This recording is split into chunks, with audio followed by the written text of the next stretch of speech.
पुन्हा एक सांगतो तुम्हाला की कदाचित त्याला पुरावा म्हणून मला मागू शकला, मी वाचलेलं सांगतो. जवाहरलालजीच्या पुढे ज्यावेळेस गायनाचा कार्यक्रम ठरला होता त्यावेळेस लता दिदींना ते असाइनमेंट नव्हतं, ते आशा दिदींना होतं. आशा दिदीकडून लता दिदीने ते घेऊन घेतलं आणि त्या गायल्या. ते काही मोफत असाइनमेंट साईन केलेलं होतं, ते काही मोफत नव्हतं. मी पुन्हा पुन्हा पुन्हा पुन्हा सांगतोय, त्यावर निश्चितपणे आणि जबाबदारीनं सांगतोय की मोफत गायलेलं नव्हतं. त्यामुळे मी जे म्हणतो आहे ते ओपन आहे, त्यामध्ये काही लपून राहिलेलं नाही. जर हे हॉस्पिटल दीनानाथ हॉस्पिटल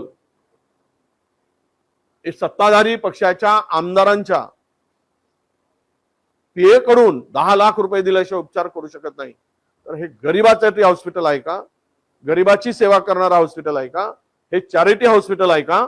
याचाही विचार विविध क्षेत्रातील मान्यवरांनी करावा. उगीच भावनेच्या भरात काहीतरी वाचवण्याचा आणि सपोर्ट करण्याचा प्रयत्न करू नये, अशी माझी त्यांना कळकळीची विनंती आहे. माझी कुणावरही टीका नाही, मी वस्तुस्थिती मांडलेली आहे.